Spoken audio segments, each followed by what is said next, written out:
호텔에서 일하는 친구 얘기를 들은 적 있습니다. 당비유 하루 일하고 이틀 쉰다고 해서 꿀이라고 생각했다는 거죠. 근데 막상 들어가 보니까 밤 10시 넘어 객실에서 콜 오면 뛰어가야 합니다.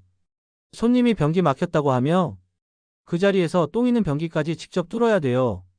처음엔 이것도 일이니까 하고 참고하다가 세 번째, 네 번째 같은 일이 반복되면 현타가 온답니다. 내가 이걸 하려고 전기 공부를 했나? 내 자존심은 어디다 버리고 있지? 그런 생각이 밤마다 몰려오는 겁니다.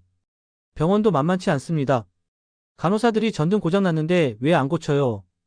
우린 환자 케어를 해야 되는데 불이 안 켜져서 일 못하잖아요.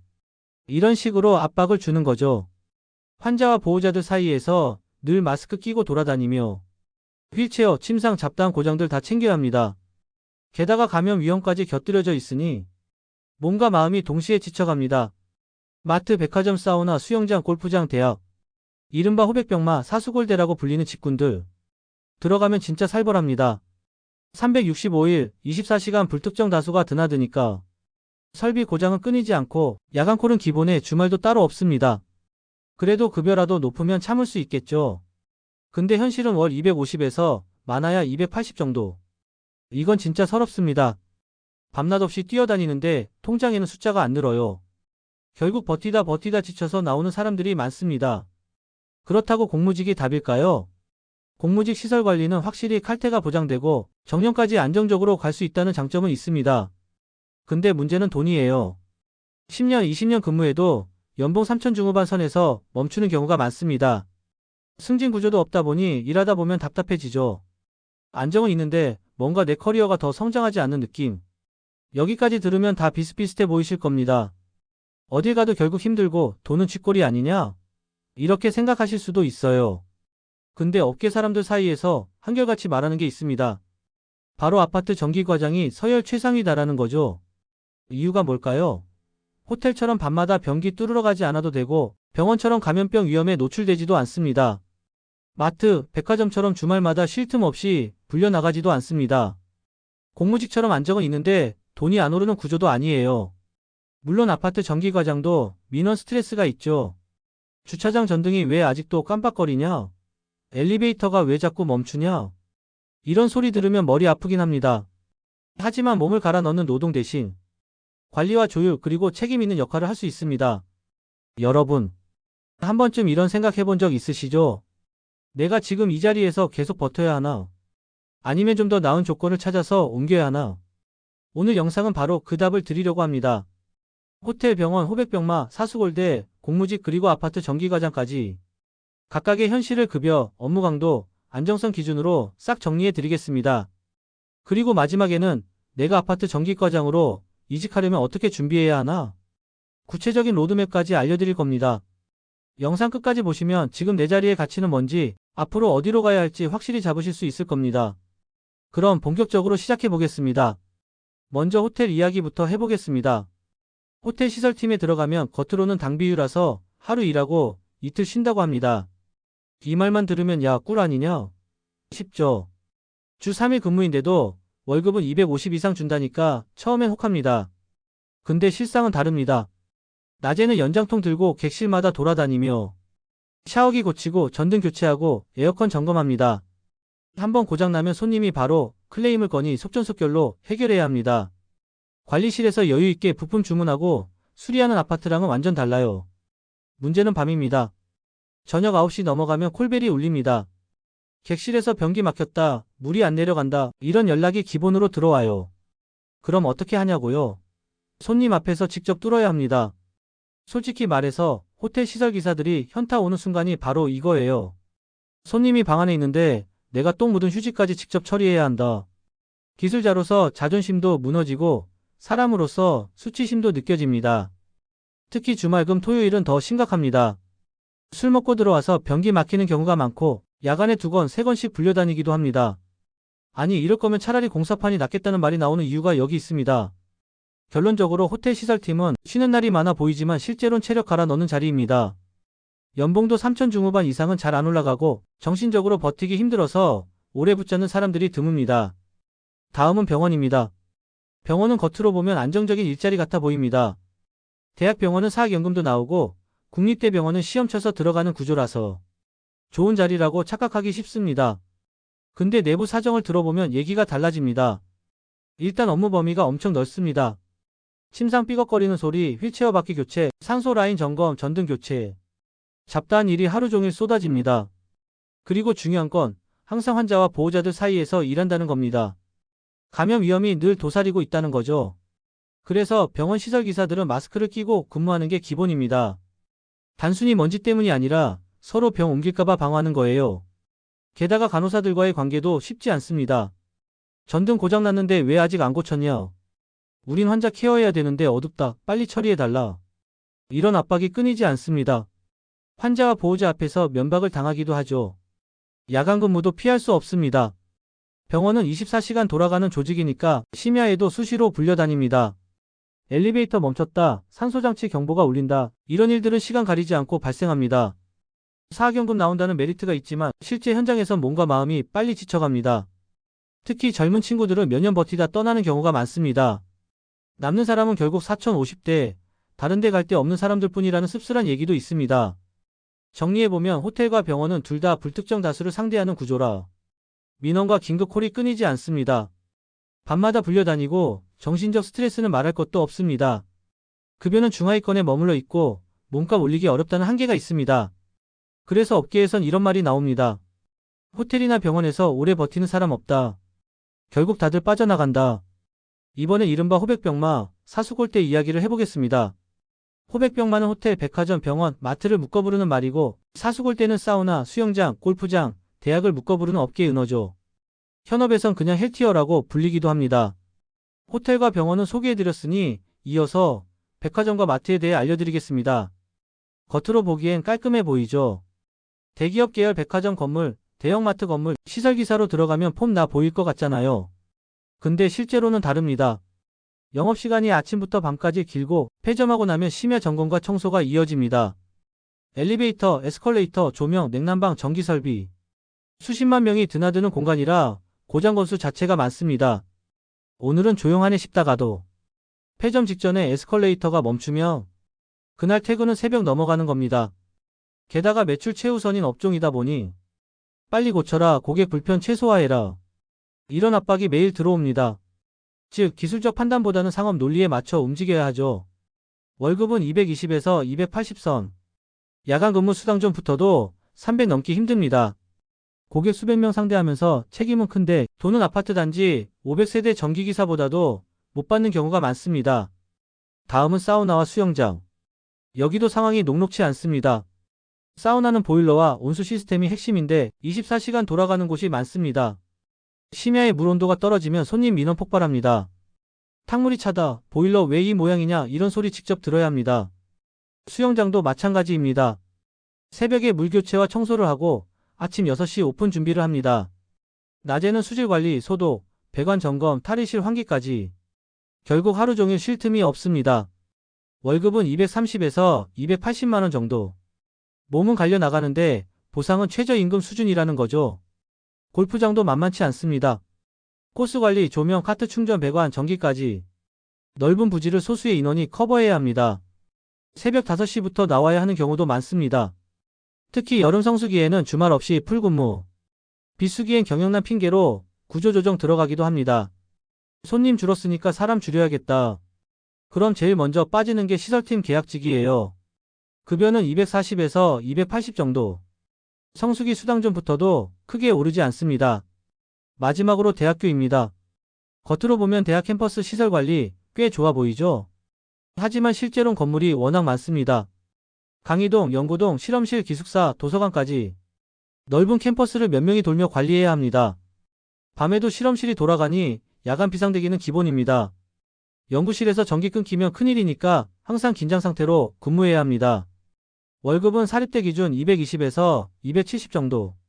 국립대 무기계약직은 조금 나은 편이지만 그래도 아파트 전기과장 급여에는 한참 못 미칩니다. 정리하자면 호백병마와 사수골대 직구는 공통점이 있습니다. 첫째, 365일 운영되는 다중이용 시설이라는 점. 즉 민원과 사고가 끊이지 않습니다. 둘째, 야간 근무와 교대 근무가 기본이라는 점. 밤마다 수면을 방해받고 생활 리듬이 깨집니다. 셋째, 급여는 업계 하위권이라는 점. 몸과 멘탈은 갈려 나가는데 통장에 찍히는 건 서럽습니다. 그래서 업계 사람들은 이 직군을 기피합니다. 호텔, 마트, 수영장 갔다가 결국 다 아파트로 넘어온다. 실제로 이직 루트가 그렇게 많이 이어지고 있습니다. 이제는 조금 분위기를 바꿔서 공무직 시설관리 이야기를 해보겠습니다. 여태까지 보신 호텔, 병원, 호백병마, 사수골대는 솔직히 말하면 몸 갈아 넣는 자리였습니다. 급여는 낮고 야간콜 많고 민원 스트레스 심하고 그러다 보니 다들 지쳐서 떠나죠. 근데 공무직은 조금 다릅니다. 여긴 확실히 안정이라는 두 글자가 보장됩니다. 공무직은 말 그대로 무기계약직입니다. 기간제처럼 1년 단위 계약이 아니라 한번 채용되면 정년까지 갈 수 있습니다. 물론 큰 사고만 안 치면 말이죠. 그래서 현업에서 공무직은 철밥통이라고 불립니다. 누가 뭐래도 월급 꼬박꼬박 들어오고 4대 보험은 물론이고 퇴직금까지 깔끔히 나옵니다. 근무 형태도 다른 직군에 비해 안정적입니다. 대부분 주 5일 주간 근무예요. 아침 9시 출근, 저녁 6시 퇴근. 야간콜 거의 없습니다. 청사, 도서관, 시청, 교육청 같은 공공건물이 많으니까요. 24시간 돌아가는 호텔이나 병원과는 달리 밤에는 불 끄고 문 닫으면 끝입니다. 물론 예외는 있습니다. 지하철 공사나 일부 공기업 공무직은 교대 근무가 있죠. 하지만 대다수 공공청사 쪽은 칼퇴근이 보장됩니다. 업무 강도는 어떨까요? 솔직히 말하면 높지 않습니다. 정기 점검표 작성, 간단한 설비 유지 보수, 소모품 교체, 정기 점검 입회. 이런 정형화된 업무가 대부분이에요. 민원도 거의 없습니다. 입주민 수백 명 상대하는 아파트랑 다르게 내부 직원 몇 명 상대하는 게 끝이니까요. 그래서 현장에서 공무직은 몸은 편하다, 대신 돈은 아쉽다라는 말이 자주 나옵니다. 이제 돈 얘기를 해볼까요? 공무직 초임은 솔직히 낮습니다. 2천만 원대 후반, 많아야 3천 초반. 처음 입사하면 호텔보다도 못 받는 경우가 있습니다. 하지만 장점은 호봉제라는 거죠. 매년 조금씩이라도 오릅니다. 그래서 10년, 20년 근무하면 연봉이 3천 중후반까지 갑니다. 큰 폭은 아니지만 그래도 꾸준히 오르긴 합니다. 문제는 여기서 멈춘다는 겁니다. 연봉 4천을 넘기기 힘들고 승진 구조가 사실상 없다 보니 평생 그냥 이 월급으로 살아라는 느낌이죠. 복지는 어떤가요? 공무직은 공공기관 소속이라서 복지 포인트, 경조사, 휴가, 건강검진 등은 챙겨줍니다. 정규직만큼은 아니지만 민간보다 낫습니다. 노조가 있어서 단체 교섭으로 처우를 조금씩 개선하기도 합니다. 그래서 몸은 편하고 고용은 안정적이고 복지도 나쁘지 않습니다. 하지만 돈과 성장성은 제한적이라는 게 핵심입니다. 이제 정리해봅시다. 공무직 시설관리 장점은 분명합니다. 정년보장, 주간근무, 칼퇴, 복지. 워라밸을 최우선으로 하는 분들에겐 최고의 선택일 수 있습니다.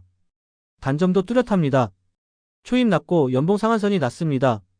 승진 구조도 없으니 커리어 성장에는 한계가 있습니다. 결국 공무직은 이런 말로 요약할 수 있습니다. 안정은 있는데 야망은 채우기 힘들다. 자, 이제 오늘의 하이라이트. 업계에서 서열 끝판왕이라고 불리는 아파트 전기과장 이야기입니다. 아파트 전기과장은 왜 탑티어일까요? 하나씩 짚어보겠습니다. 먼저 급여입니다. 보통 300만 원대 중후반에서 시작합니다. 대단지 전기과장은 400만 원대 초반, 심지어 4,500만 원 이상 받는 경우도 있습니다. 여기에 중요한 게 있습니다. 바로 선임수당입니다. 전기안전관리자로 법정 선임이 되면 기본급에 추가로 수당이 붙습니다. 그래서 동종업계 다른 시설직보다 확실히 급여 수준이 높습니다. 두 번째는 업무 강도입니다. 호텔이나 병원처럼 매일 야간콜에 시달릴까요? 아닙니다. 아파트는 기본적으로 주거 공간입니다. 주간에 점검하고 유지 보수하는 게 주 업무입니다. 야간에는 대부분 경비나 기정기사들이 당직을 서고 과장은 보통 주간 중심으로 근무합니다. 물론 긴급 상황이 생기면 전화가 오기도 합니다. 하지만 호텔처럼 매일 밤마다 변기 뚫으러 가는 수준은 아닙니다. 업무 성격도 조금 다릅니다. 손발 노동보다는 관리와 감독의 성격이 강합니다. 예산 짜고 외주업체 불러서 공사 관리하고 입주자 대표회에 참석해서 보고하는 일이 많습니다. 그래서 몸은 덜 쓰고 머리와 입, 조율 능력을 더 쓰는 자리라고 보시면 됩니다. 세 번째는 안정성과 수요입니다. 아파트 전기과장은 절대 없어질 수 없는 자리입니다. 법적으로 전기안전관리자를 반드시 선임해야 하거든요. 전기기사 자격증이 있는 사람만 맡을 수 있습니다. 이 말은 경력만 있으면 언제든 재취업이 가능하다는 뜻입니다. 실제로 현업에선 전기과장은 품귀다라는 말이 나옵니다. 40대, 50대 넘어가도 일자리를 찾을 수 있고 심지어 60대, 70대까지도 촉탁으로 일하는 분들이 있습니다. 그만큼 생애 직업으로 삼기 좋은 자리라는 겁니다. 물론 단점도 있습니다. 대표적인 게 민원 스트레스입니다. 입주민들이 워낙 다양하다 보니 사소한 문제에도 항의가 들어옵니다. 주차장 전등 왜 아직도 깜빡거리냐? 엘리베이터가 왜 자꾸 멈추냐? 우리 집 전기요금 왜 이렇게 많이 나왔냐? 이런 민원들을 하루에도 여러 번 듣게 됩니다. 시설 자체보다는 사람 상대가 더 힘들다는 얘기가 많습니다. 또 하나는 고용 형태입니다. 대부분 1년 단위 계약입니다. 관리업체와 재계약을 매년 해야 하죠. 물론 웬만하면 갱신이 되지만 입주자 대표의 분위기에 따라 바뀔 위험은 있습니다. 그럼에도 불구하고 아파트 전기과장은 업계 서열 최상위로 꼽힙니다. 이유는 간단합니다. 돈 업무 강도 안정성. 이 세 가지가 다른 직군보다 훨씬 균형 잡혀 있기 때문입니다. 호텔처럼 몸 갈아 넣지 않아도 되고 병원처럼 감염병 위험에 노출되지도 않습니다. 마트나 수영장처럼 밤낮 없이 뛰어다니지 않아도 되고 공무직처럼 안정은 있지만 돈이 안 오르는 구조도 아닙니다. 전기과장은 경력을 쌓으면 관리소장으로 올라설 길도 열려 있습니다. 주택관리사 자격증만 있으면 소장 자리까지 바라볼 수 있죠. 즉 커리어 확장성도 있다는 얘기입니다. 정리하자면 아파트 전기과장은 시설관리 업계에서 최고의 밸런스를 가진 자리라고 할 수 있습니다. 돈은 업계 상위권, 업무 강도는 중간 이하, 안정성은 경력만 있으면 고령까지도 이어갈 수 있습니다. 그래서 현업에서 이렇게 말합니다. 결국은 다 아파트 전기과장으로 모인다. 여러분 오늘 영상에서 쭉 보셨죠? 호텔, 병원, 백화점, 마트, 사우나, 수영장, 골프장, 대학, 이른바 호백병마, 사수골대라 불리는 자리들. 몸은 갈아 넣고 돈은 쥐꼬리, 미래는 안 보이는 구조. 안 해본 사람은 몰라도 해본 사람은 다 합니다. 이건 오래 버틸 수 있는 자리가 아니라는 걸요. 반대로 공무직은 안정은 확실합니다. 정년보장, 칼퇴, 복지. 근데 커리어 성장은 막혀 있습니다. 한 달 월급 매년 조금씩 오르긴 하지만 큰 변화는 없습니다. 그냥 여기서 쭉 살아라는 느낌이죠. 그리고 마지막으로 아파트 전기과장. 급여, 업무 강도, 안정성. 세 가지를 동시에 잡을 수 있는 자리. 물론 민원 스트레스는 있지만 몸을 갈아 넣는 노동보다는 관리와 조율 책임의 무게로 버텨내는 자리입니다. 결국 업계 사람들 사이에서 이런 말이 괜히 나오는 게 아닙니다. 다 돌고 돌아 결국은 아파트 전기과장으로 온다. 여러분은 지금 어디 계신가요? 호텔에서 야간콜에 시달리고 계신가요? 병원에서 간호사한테 쫓기며 설비 고치고 계신가요? 마트, 수영장에서 체력 다 쓰고 계신가요? 아니면 공무직 자리에서 안정은 있지만 답답함을 느끼고 계신가요?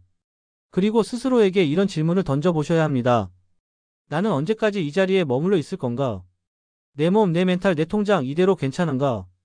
만약 지금보다 나은 자리로 옮기고 싶으시다면 이직 준비를 시작하셔야 합니다.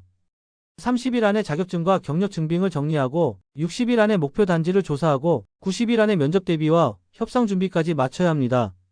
이 과정이 혼자 하면 막막합니다. 어디서부터 시작해야 할지, 어떤 단지가 괜찮은지, 연봉 협상은 어떻게 해야 하는지 아무도 알려주지 않으니까요. 그래서 제가 운영하는 네이버 카페 시설워크가 있습니다. 거기에는 이미 수많은 시설관리인들이 자신의 경험을 올려주고 있습니다. 나는 호텔에서 몇 년 버티다 나왔는데 지금 아파트 전기과장으로 월급 얼마 받고 있다. 나는 공무직인데 워라밸은 좋은데 답답하다. 그래서 주택관리사 준비 중이다.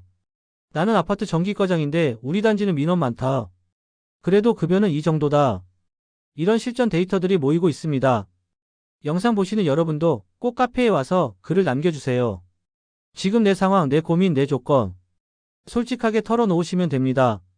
그러면 다른 시설인들이 댓글로 답해줍니다. 그 조건이면 아파트 전기과장 가는 게 낫다. 그 단지는 피해야 한다. 민원 지옥이다. 면접에서 이 질문 나온다. 이렇게 답해라. 혼자 고민하면 길이 안 보입니다. 근데 같이 고민하면 길이 보입니다. 시설관리라는 업종, 밖에서는 아무도 관심 주지 않습니다. 노동 강도에 비해 사회적 인식도 낮습니다. 그래서 더더욱 우리끼리 뭉쳐야 합니다. 정보를 나누고 경험을 공유하고 서로의 시행착오를 줄여야 합니다. 여러분 이제 선택하셔야 합니다. 지금 있는 자리에 그냥 머물 건지 아니면 좀 더 나은 조건을 찾아 움직일 건지 그리고 그 선택을 실행하려면 혼자가 아니라 함께 해야 합니다. 마지막으로 한 번 더 말씀드립니다. 네이버 카페 시설워크 지금 영상 설명란에 링크 달아놨습니다. 들어오셔서 가입하시고 내가 지금 어디서 어떤 조건으로 일하고 있다. 솔직하게 글 남겨주세요. 그게 여러분의 첫걸음이 됩니다. 그리고 다른 사람들의 첫걸음에도 도움이 됩니다. 호텔, 병원, 마트, 수영장에서 지쳐있는 분들, 공무직에서 답답함을 느끼는 분들, 그리고 아파트 전기과장으로 가고 싶은데 막막한 분들. 이 영상 끝나고 바로 네이버 카페 시설워크에서 여러분의 이야기를 들려주세요. 여기가 바로 우리 시설인들의 진짜 목소리가 모이는 곳입니다.